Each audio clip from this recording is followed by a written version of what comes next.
Good morning Madhya Pradesh. मैं हूं आपके साथ राहुल सौमित्र। सबसे पहले देखेंगे इस वक्त की बड़ी खबरें यानी हेडलाइंस। आज भोपाल में मोहन कैबिनेट की बैठक। करीब 12 अहम प्रस्तावों पर होगी चर्चा। तिरंगा अभियान को लेकर भी मंत्री और ऑफिसर्स के साथ करेंगे मीटिंग। मुरैना में बर्थडे पार्टी में हर्ष। फायरिंग पर पुलिस का एक्शन। रिजॉर्ट में छापेमारी कर 4 बदमाशों को किया गया गिरफ्तार। 2 पिस्टल और 18 जिंदा कारतूस बरामद। जबलपुर में घर में घुसकर युवक से मारपीट। भाजपा पार्षद पर पीटने का आरोप। गुंडागर्दी का वीडियो भी आया है सामने।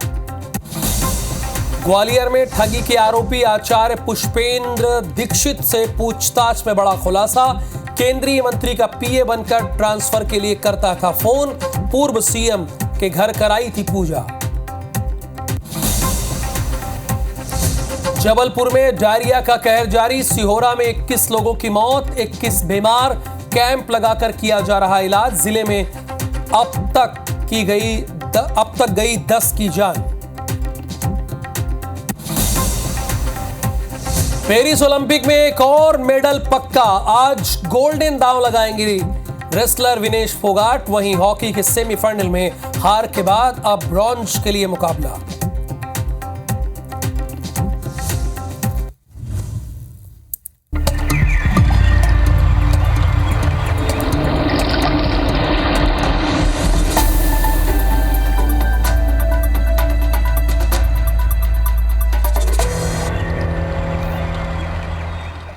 खबर ग्वालियर से है। ठग आचार्य पुष्पेंद्र दीक्षित से पूछताछ में बड़ा खुलासा हुआ है। पुलिस के साथ सीआरपीएफ में भी तबादले की सिफारिशें कर चुका है।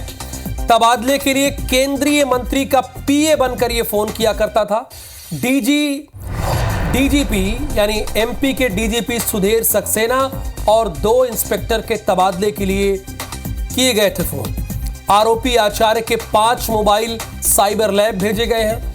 डाटा रिकवर होने पर 2 दिन पहले क्राइम ब्रांच ने इसे गिरफ्तार किया। ठग आचार्य ने पूर्व मुख्यमंत्री के घर पर भी पूजा कराई थी। ये पूर्व मुख्यमंत्री आप देख सकते हैं मनोहर लाल खट्टर हैं, जिनके घर पर पूजा कराई गई। आरोपी आचार्य के 5 मोबाइल लैब भेजे गए हैं। डाटा रिकवर होने पर कई बड़े खुलासे होने की संभावना है।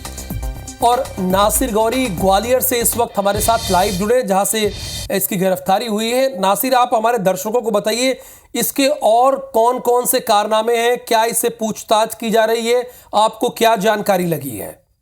देखिए, 2 दिन पहले ग्वालियर की क्राइम ब्रांच पुलिस ने गिरफ्तार किया था और ये सीधे जो मैसेज ग्वालियर पुलिस के पास आया था वो डीजीपी मध्य प्रदेश सुधीर सक्सेना जी के पास से आया था।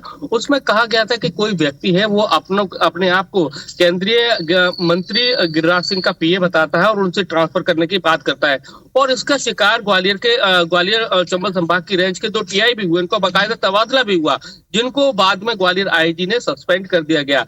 तो लेकिन इसके जब खंगाला गया रिकॉर्ड, तो इसका मूल जो काम था वो कथावाचक था। और लेकिन कथावाचक के जरिए ये बड़े बड़े नेताओं के संपर्क में आ गया। और इसके साथ ही आप जो स्क्रीन पर हम जो फोटो देख रहे हैं, कई बड़े नेताओं के साथ में इसके फोटो है। और ये इसका झांसा देकर जो सीआरपीएफ हो या बीएसएफ हो, उसमें कई तरह से लोगों को ठगने का काम करता था। बताता था कि मैं केंद्रीय मंत्री का नजदीकी हूँ, किसी को पीए बताता था। तो इस तरह की ठगने की कोशिश करता था। पुलिस ने इसके पास से 5 मोबाइलों को जब्त किया है। हालांकि इसने जो डाटा था वो डिलीट कर दिया, लेकिन पुलिस का मानना है कि इस डाटा से कई सारे अहम सुराग हैं वो और भी निकल सकते हैं। क्योंकि धीरे धीरे पहले बात आ रही थी कि बीएसएफ और पुलिस के लोगों के साथ में ठगी की है, लेकिन अब पूछताछ में जो रिमांड पर चल रहा है तो उसमें यह भी बात सामने आई है कि सीआरपीएफ के लोगों से भी इसने ठगने का काम किया। ये अधिकांश तौर पर इसका देखा जाए तो ये ट्रांसफर के नाम पर ठगी करने का काम करता था।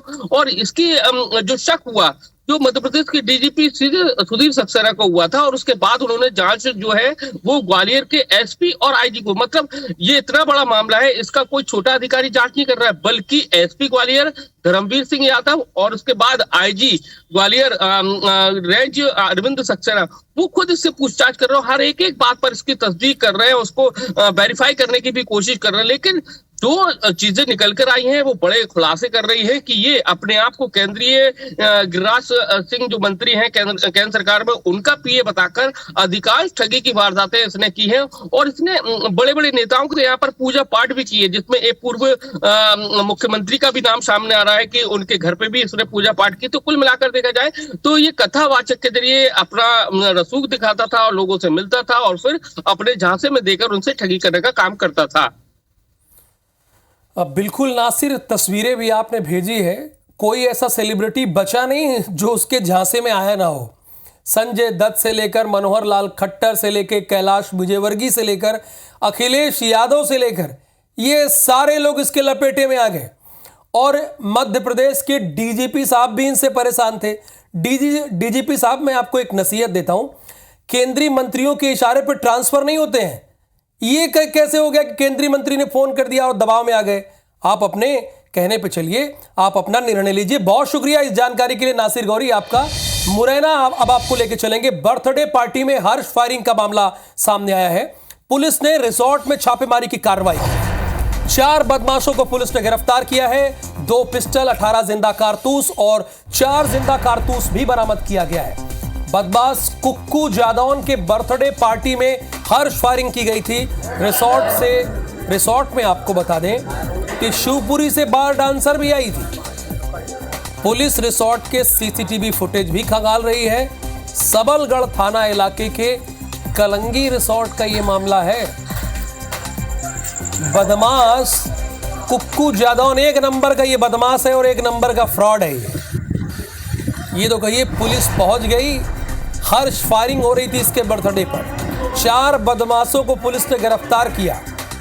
इनके पास से 2 इलीगल पिस्टल, 18 जिंदा कारतूस और 4 खाली कारतूस बदमाश कुक्कू जादौन के बर्थडे में हर्ष फायरिंग की गई है। अब देखिए, नाम लेने की बहुत ज़्यादा ज़रूरत नहीं, इसने कोई बहुत बड़ा काम नहीं किया है। अपराधी तो अपराधी होता है ना। सबलगढ़ थाना इलाके के कलंगी रिसोर्ट का ये मामला था, जहां पर हर्ष फायरिंग हुई है। जन्मदिन की पार्टी पर हुई है। अच्छा, मुरैना से सत्येंद्र सिंह तोमर खुद हमारे साथ जुड़ गए हैं। वो इस खबर की पूरी डिटेल लेकर यहां पर उपस्थित हुए हैं। अब एक एक करके जो बदमाश है कुक्कू जादौन, उसके काले चिट्ठे खोलेंगे। ये बताइए सत्येंद्र। बिल्कुल, सबलगढ़ थाना इलाके के कलंगी रिसोर्ट में एक बर्थडे पार्टी मनाई जा रही थी।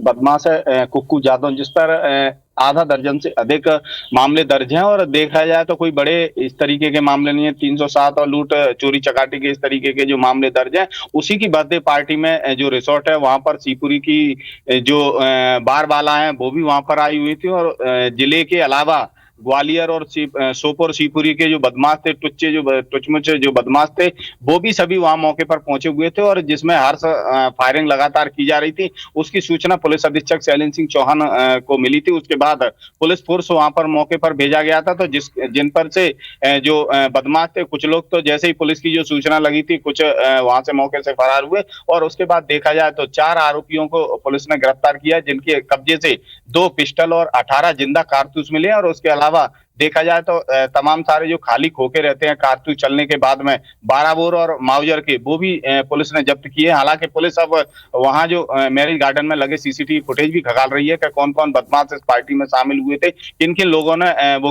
अब जो हर्ष फायर है वो किए गए हैं। और उसके अलावा चूंकि मैरिज जो रिसोर्ट संचालक, मालिक और मैनेजर, उनसे भी पूछताछ की जा रही है कि आखिर हर्ष फायरिंग लगातार जिले में बंद है, प्रतिबंध है, उसके बाद भी इस तरीके की हर्ष फायर की अनुमति किसने दी और क्यों इस तरीके की जो बदमाशों को जो पार्टी का आयोजन किया गया, जो शिवपुरी से जो बार गर्ल बुलाई गई थी, वो आखिर क्यों बुलाई गई थी, क्या कारण थे, क्या, इन सभी चीजों पर पुलिस जांच में जुटी। हालांकि पुलिस ने फिलहाल 4 कुक्कू जादौन समेत 4 आरोपियों को गिरफ्तार कर लिया और उनसे भी पूछताछ की जा रही है कि जो अवैध, एक खास बात यह है कि उसमें एक जो पिस्टल जब्त की गई है वो लाइसेंस किसी दूसरे के नाम है और जिसको संचालित कोई दूसरा कर रहा है। तो कहीं ना कहीं देखा जाए तो अवैध हथियारों का जो शौक है या अवैध हथियार रखने की जो घटनाएं लगातार जो सामने आती हैं, वो कहीं ना कहीं इसी तरह से होते हैं कि लाइसेंस किसी के नाम से और बिल्कुल, यानी लाइसेंस इनके पास नहीं था, अवैध हथियार रखे थे। और इसके साथ ही साथ हर्ष फायरिंग भी इन सारे बदमाशों ने की थी।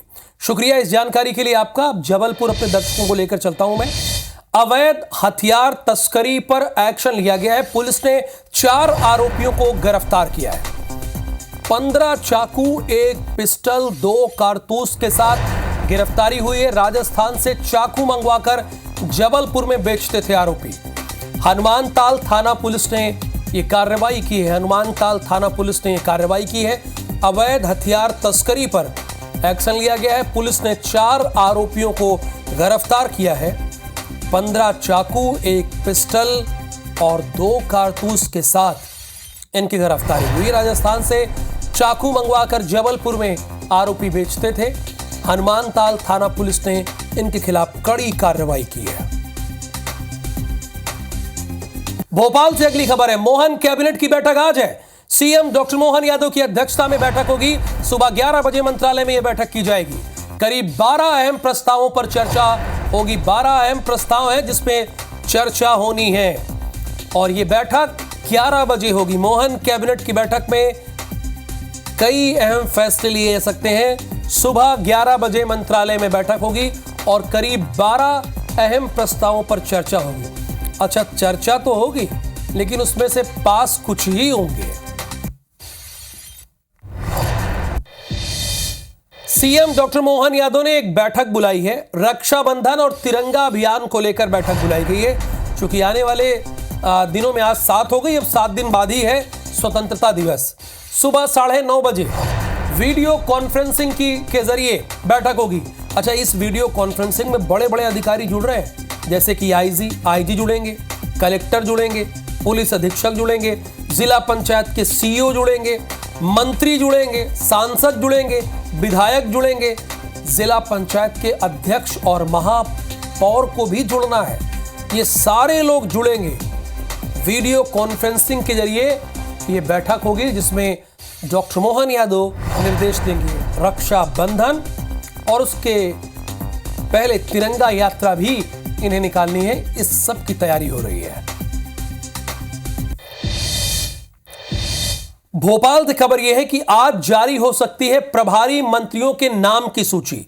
जातिगत क्षेत्रीय समीकरण को ध्यान में रखकर प्रभार दिया जाएगा। एक मंत्री को दिया जा सकता है 2 जिले का प्रभार। मंत्रियों के गृह जिले से प्रभार, जिले की दूरी कम से कम 150 से और 200 किलोमीटर होगी। सप्ताह में 2 दिन प्रभारी मंत्रियों को करना होगा प्रभार जिले का दौरा। यानी मंत्रियों की भी ड्यूटी लगा दी गई है। अब वो इन जिलों में दौरा करेंगे, ये तो ड्यूटी उनकी होगी। हफ्ते में 2 दिन यहां का दौरा करना होगा। जबलपुर से खबर यह है कि डायरिया का कहर थमने का नाम नहीं ले रहा है। सिहोरा ब्लॉक की अगर बात करें तो कचपुरा गांव के पास, अब पास के ही धमकी गांव में डायरिया से 2 लोगों की मौत हो गई, जबकि 21 लोग इसकी चपेट में आ गए। पीड़ितों को इलाज के लिए सिहोरा सिविल हॉस्पिटल में भर्ती कराया गया है। गांव में डायरिया के मरीजों की जानकारी लगते ही स्वास्थ्य विभाग का अमला मौके पर पहुंचा और पंचायत भवन में कैंप लगाकर लोगों की जांच और इलाज किया जा रहा है। इधर सीएमएचओ का कहना है कि हालात काबू में है, जबकि जिले में अब तक डायरिया की वजह से 10 से अधिक मौतें हो चुकी हैं। टीमें बराबर लगी हैं।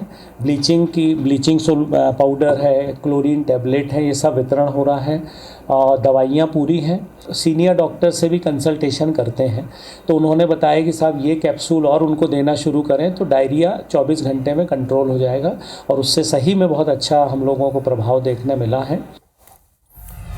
खबर इंदौर से है। शहर में फिर डेंगू के मरीज मिले हैं। 48 घंटे में 18 मरीज मिले हैं।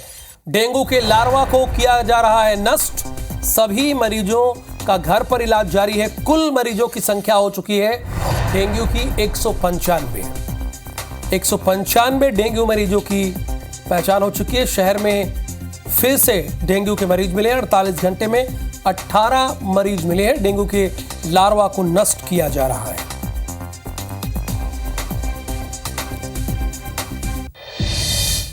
अगली खबर भी इंदौर से ही है। 3 महीने बाद स्वाइन फ्लू का एक मरीज मिला है। 28 साल की महिला पॉजिटिव मिली है। तबीयत बिगड़ने पर इसका टेस्ट किया गया। इस साल कुल 5 मरीज मिल चुके हैं स्वाइन फ्लू के।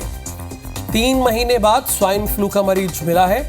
ये 28 साल की एक महिला है जो पॉजिटिव पाई गई है।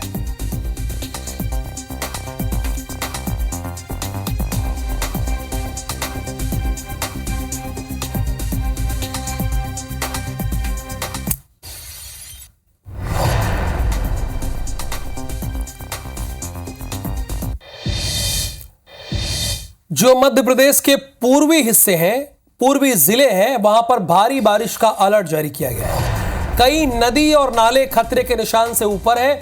जबलपुर, नरसिंहपुर, कटनी, उमरिया जिलों में ऑरेंज अलर्ट जारी किया गया है। श्योपुर, दतिया, शिवपुरी, अशोकनगर, खरगोन, यहां तेज बारिश का अनुमान है। नर्मदापुरम, बैतूल, पंडुरना, छिंदवाड़ा, सिवनी, मंडला तेज बारिश का अनुमान है। भोपाल, इंदौर, उज्जैन समेत कई जिलों में हल्की बारिश और गरज चमक की संभावना भी है।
देश में आगे बढ़ाने के लिए एक अतिरिक्त शक्ति का सामर्थ्य भारत को आगे ले जाने वाला है, और वो है विमेन लेड डेवलपमेंट। आज फिर लाडली बहनों के पास खाते में पैसा आएगा। ये पैसा आपके परिवार के लिए। महिलाओं को सशक्त और आत्मनिर्भर बनाने की दिशा में मोहन सरकार लगातार पूरी तन्मयता के साथ काम कर रही है। इसे लेकर कई कदम उठाए गए हैं। यही वजह है कि महिला सशक्तिकरण और सुरक्षा के नए युग की शुरुआत हुई है। सीएम मोहन ने अपनी लाडली बहनों का न सिर्फ ध्यान रखा, बल्कि उनके लिए सौगातों की झड़ी लगा दी। मोहन सरकार लाडली बहनों को हर माह 1250 रुपए दे रही है और अगस्त महीने में 250 रुपए सगुन स्वरूप दे रही है। इसलिए बहनों को इस माह 1500 रुपए मिले। रक्षाबंधन के अवसर पर सभी बहनों को इसके 1250 के अतिरिक्त 250 रुपया और जोड़ो तो 1500 रुपया इस अगस्त माह में मिलेगा। इसके साथ ही सीएम मोहन ने 160 करोड़ रुपए की व्यवस्था कर 40 लाख लाडली बहनों को 450 रुपए में गैस सिलेंडर देने की घोषणा भी की है। वहीं आंगनबाड़ी कार्यकर्ता और सहायिकाओं को अब पीएम जीवन ज्योति बीमा योजना का लाभ मिलेगा। मोहन सरकार के फैसले मील का पत्थर साबित हो रहे हैं और योजनाओं से बहनों बेटियों की जिंदगी संवर रही है। लाडली बहना योजना, लाडली लक्ष्मी दोनों का लाभ हुआ और छोटी छोटी जरूरतों को हम अपनी पूरा करते हैं। महिला सशक्तिकरण को लेकर प्रदेश की मोहन सरकार बेहद सेंसिटिव है। यही वजह है कि प्रदेश की महिलाएं, बेटियां मोहन सरकार को तहे दिल से धन्यवाद दे रही हैं।